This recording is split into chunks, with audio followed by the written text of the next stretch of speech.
We're going to stick with the NFL here for topic number 3, and that's Tyrod is Texans QB1. Tyrod Taylor has been named the starter for the Houston Texans, even though Deshaun Watson is healthy and could play if, everything was on the up and up, I guess, if you want to call it that in Houston, but things are not quite the case there with everything going on with Deshaun Watson. Brandon, what do you think about Tyrod Taylor being named the starter in week 1? Well, let's not beat around the bush. Deshaun Watson just does not want to play for the Texans. He's come out and he said that. He's been vocal about it over this last year. It feels like that we've been talking about it, that he wants to get traded to a team. And it seems like the Texans are just not making enough status or headway on finding the correct team. There were some talks, obviously, recently about the Philadelphia Eagles being interested. And I think that obviously that story's gone now because they went ahead and traded for Gardner Minshew. And it might not be a thing that they might say for the right price, we still might get involved in that Deshaun Watson trade. But I think when they traded for Gardner Minshew, to me, that was a sign that they were saying, all right, you don't want to deal with us at this point. So we're going to go on and we're going to move on to our plan B. We're going to get another quarterback in here. And we're just going to move on. So it's now, I think they're back to the drawing board of saying, who are we going to trade him to? Are we going to trade him to the Miami Dolphins? Are the Miami Dolphins still interested? Is a team like maybe the New England Patriots interested? I'm just throwing that out there because I would love him to get traded. Obviously, they're rolling with Mac Jones. But it's just like I'm saying, there's got to be a team that is still interested here in a quarterback that is in his prime, is playing the best he's ever played. Last year, he had really a ragtag wide receiver core, and he threw for a career best in yardage. So it's just really one of those things where you've still got really one of the best quarterbacks in the NFL out there and as trade bait. And some team's going to want him. It's just when are they going to want him? And at this point, obviously, for the Texans, the longer it goes, the worse it goes for them because now you're having to obviously play your backup quarterback. Let's just be real. Tyrod Taylor was once a starting quarterback in this league, but for many of years has been a backup quarterback, and I think that's more of a role that suits him at this point in his career. But he's going to get the time to lead the charge here and lead the team, and rightfully so when you're QB number 2 and QB number 1 doesn't want to play at all. So it's he's going to step up. He's going to be the leader of this team, and he's going to try to do the best that he can and try to win football games. So my hat's off to Tyrod for doing that. But it's the real question is, when is Deshaun Watson going to be traded? Who is he going to be traded to? And it's like, man, like I said, the longer it goes, I just think the less leverage the Houston Texans have, especially now when other teams are looking, saying, man, did you see that? They just had to name Tyrod their starter because Deshaun doesn't want to take the field at all. So it's just really one of those things where this guy, he has said it many of times, he wants to play for another team. I know there's some baggage with him right now with all these accusations, so I'm not going to dodge those. And I'm, not going to pretend like they don't exist. But it's just really one of those things where I've even said it on this show many a times. The longer that goes on as well with the accusations, it makes it seem like they're not true because you're not hearing any evidence coming forward that is actually implicating Deshaun Watson in any of those accusations. So if I'm an NFL team, I'm saying, hey, Houston Texans, what can we do? What's it going to take so we can pull this trade? And it's just going to be a good thing for both teams once a trade does go down. Yeah, you mentioned that the Texans don't have any leverage in the situation. I actually think Deshaun Watson doesn't have any leverage in this situation because what's going on right now is if he didn't have the sexual assault allegations, I think he would have been traded already. I think we all kind of could maybe even agree upon that. I think there would have been a suitor, whether it was Miami or maybe it would have been Denver after they didn't get a quarterback in the draft, but they seem to have every other piece to their team, and they were out of the Aaron Rodgers sweepstakes as well. Who knows if the Rams would have thought about taking. I can't remember I think when they traded for Stafford, that was before the allegations, so they might have been out of the question there. But even the Redskins or something like that, I mean, there were suitors, and now there aren't. One, because of the sexual assault allegations. Some teams are just not going to trade a bunch of assets for Deshaun Watson, who's got those sexual assault allegations. And then, like you mentioned, number 2. Now that the season has started, essentially, first game's in a couple of days, that's going to shrink the amount of teams that are going to want to bring him in even more because now you're going to bring him in essentially mid-season. So I think what's going to have to happen if they are going to trade him midseason is some team that's in the hunt or is close to a playoff hunt is going to, has an injury to their starting quarterback. So like I mentioned, a team like Denver, who, has Teddy Bridgewater. They don't seem to like Drew Lock. I don't think he's their long-term starter. So, a couple of weeks through the season, say Bridgewater gets hurt. I hope he doesn't. Big fan of Teddy Bridgewater. But if he gets hurt, they have all these weapons. They have a good defense. They could be a team that could trade for Deshaun Watson. The other thing, too, is the Texans, they're not going to – they won't say this publicly. They're not a playoff team. They're one of the worst teams in the NFL right now. They don't have enough talent to be a playoff contender. You mentioned last year, Deshaun Watson was unbelievable last year, and there was a lack of talent on this team. There's less talent on the Texans now than there was last year. Because you think J.J. Watt left, and they don't have the same guys on defense. And you didn't really, you have Brandon Cooks at receiver. That's probably one of your few weapons that you can really count on. David Johnson's one of your other guys, I guess. They don't really have a team to contend, so they're not in any hurry for Watson really to get back. If nobody wants to trade for him, they're not going to trade him for, a bag of footballs either. So, Watson's the one that kind of is losing leverage in this situation. So if they get to a point this year where, it doesn't seem like anybody's going to trade for Watson. If I'm his agent, I say, you might just have to play, and then, because you don't want to sit the whole season out, because then how are you going to get, to another team next year? You're still under contract, and now teams haven't seen you for a year. So it's a very complex situation, both the team and the quarterback, and we'll see what happens. But Watson's losing leverage too. I've got to disagree, and just like I disagree with producer Ben occasionally, me and producer Ben disagree a lot more. It's fun. Yeah. Producer Ben, the man behind the scenes, the man behind the curtains.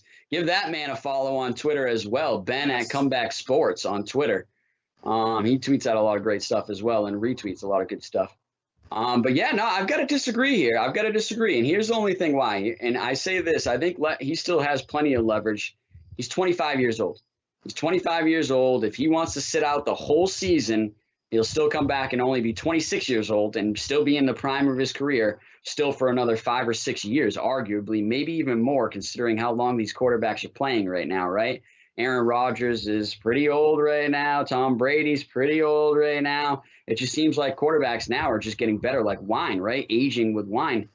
So it's really one of those things where I still think he has plenty of leverage, and he also has the no trade clause. So no matter who they want to make a deal with, he has the right to sign off on it or say, I don't want to go there. And that could have been the case with Philadelphia. We all don't know exactly the ins and outs of that. He could have said, I don't want to go to Philadelphia, so we're not making that, play happen. And so I think the teams that a lot of people are bringing up is Denver is the number one choice that I think Deshaun Watson wants to go to. And you even said it. They have all the pieces ready to go to compete for a title and go pretty far in that West division of the AFC. But it's really one of those things where, I don't know. Yeah, I don't think the Texans, like you said, want to trade him for a bag of footballs, like you said. So it's just really one of those things where both of these guys have to come to some decision where everybody's going to win. But I don't know. Maybe at some point the Texans are going to lose out, and maybe at some point Deshaun Watson's going to lose out. It's really one of those things where it's a Mexican standoff right now, like a hard Mexican standoff. Nobody's winning right now. But I don't think that Deshaun Watson has lost any leverage, considering his age and how many years he's got left playing this game. And we all saw, even with other players and other professional players that have sat out years and then come back and have come back healthy. There's one running back specifically that it's just drawing a blank right now, and you might be thinking Williams. Ricky Williams was one of them that just, sat out a year. And there was another one, too, where they sat out and then they came. Le'Veon Bell, just most recently. And I know people are going to say, he just signed with the Ravens practice squad and he didn't play much for the Chiefs last year. Well, that's because the Chiefs had a great running back already. They didn't really need him. And, honestly, I think he's going to make his way off this Ravens practice squad, considering the J.K. Dobbins injury. So it's just really one of those things where we've seen professional athletes sit out and still come back healthy and even more healthy at times, being ready to go. Another one is my man Marshawn Lynch. Marshawn Lynch was just like, you know what? I'm going to walk away from the game. I'm going to go do whatever I want in Oakland and help my city of Oakland for a year. And he did that for a year, and then he came back more healthy and was wrecking heads that next year when he came back and played for the Oakland Raiders at the time. So it's just really one of those things where I think we've seen this a lot, and it's just really one of those things where, yeah, I just think it's a standoff that is it could go through I could see it going the distance, honestly, where Deshaun Watson doesn't play at all this season, or I could see it going exactly the way you've seen it, where they were just like, hey, we've got to make a play. Is this producer Ben calling in to drop a dime on me? No, well, here's what I just want to say, and I miss you guys. You know, I miss filling in for Pat when you get those drive-through penalties. But what I want to say about Deshaun's leverage, why I think it's hurt, I don't think it's gone, but if I'm an NFL franchise owner or if I'm a head coach, yes, I know this guy has all the talent in the world, but am I going to want to put all my eggs in his basket? Meaning, like, next year, if it's time to build your franchise, rebuild your franchise, are you going to want this guy? Because if you know what he's going to do if he gets mad, he's going to have his hissy fit like he does. And I get, like, lots of players do that. So there's no problem with, like, I personally don't like the way Aaron Rodgers is going about it. And I think Deshaun's pretty much pulling like an Aaron Rodgers. You know, Tom Brady, he stuck it out and he played hard till the end in New England. And he got he ended up going to a place where there's like a lot happening and stuff like that. I just don't know if Deshaun's going to have that. So I'll sign off and let you guys handle the rest of the show from here. I won't put in anymore, but Brandon, I'll see what you say. I'm just going to hang up. All right. All right. That's fair. All right. Tom Brady didn't stick it out to the end, right? He started getting in a dispute with his coach. His coach just wanted to really go with the next young guy. And Tom Brady said, I still have plenty left, right? And it was one of those things where Tom Brady was like, either you give me an extension or I'm going to be out of here. And that's exactly what Tom Brady did. They didn't give him the extension. They let his contract expire, and Tom Brady moved to Tampa Bay and won another Super Bowl. So it's just really one of those things where I love producer Ben when he calls in like that. I knew it was him, and that was classic. But I just think he still has plenty of leverage. I really still do think he does, and it's so does the team, though. I think that's why I'm saying I think it's still a 50-50 here, and anything could happen. Yeah, one thing real quick, because I know you want to move on to the next topic, is that, you know, what I would be worried about if I was another team is not even necessarily his attitude about this, because he's, you know, before this season, he's been a class act in Houston. Hopefully the off the field stuff we'll see what happens there. It's so complicated. But I'd be afraid, depending on what happens off the field with the sexual assault allegations, I'd be afraid that he's going to get suspended. And then if I'm a team that's in contention, let's say that the Rams traded for him before they went and got Stafford, okay? Let's say the Rams traded for Deshaun Watson, just like they traded for Stafford. And you have this Rams team. This is going to answer my next question, too, our next topic, which is crazy. You have this Rams team that has a ton of talent. They have a ton of guys on defense and offense that are getting paid a lot of money. So they know that they have like a 2-year window right now. That's why they went and got Stafford. And then you get Watson, and he gets suspended either at the end of this year or the start of next season, and you just load it up. And now your star quarterback that you just traded a bunch of first-round picks for is suspended, and you're not going to have him for this season when you have all these guys under these high salaries and your salary cap is exploding. You know, that's the fear that I think some of these teams have too, where if he's suspended, they're you know, up, you know what, creek without a paddle. You know, so it's one of those situations too where you're just worried about sort of the unknown with Deshaun Watson at this point. No, and I get it. And I think that's what a lot of teams are saying exactly, is being like, man, we're going to have to give up a lot to get him. So we don't want to see him get suspended. But I think it's just really one of those things where we haven't seen much come out. Like I said, as far as those accusations, even proving it right or wrong, either way. So I think like most people are curious to see and hear what happens there.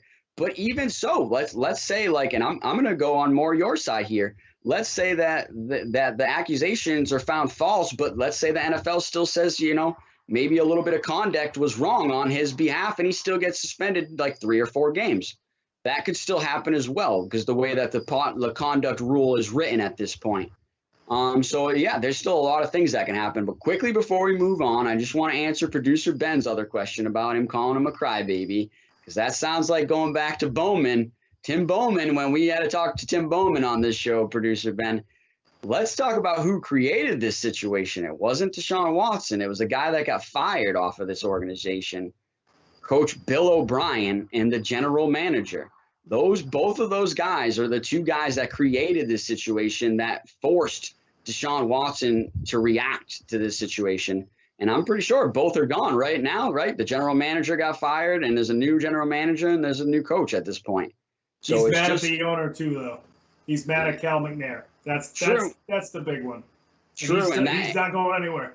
He's not going to fire himself. Right. So that's Coach really Bill the thing where it's just like, I just don't want to see people being like, oh, Deshaun Watson created this situation. No, there's a lot of people that I think had their hands in creating this situation. But, man, still plenty to talk about this, and we're going to cover it when it comes out more. Folks, if you like this show, you're watching it right now on YouTube, make sure you subscribe to our YouTube page. That's Comeback Sports on YouTube.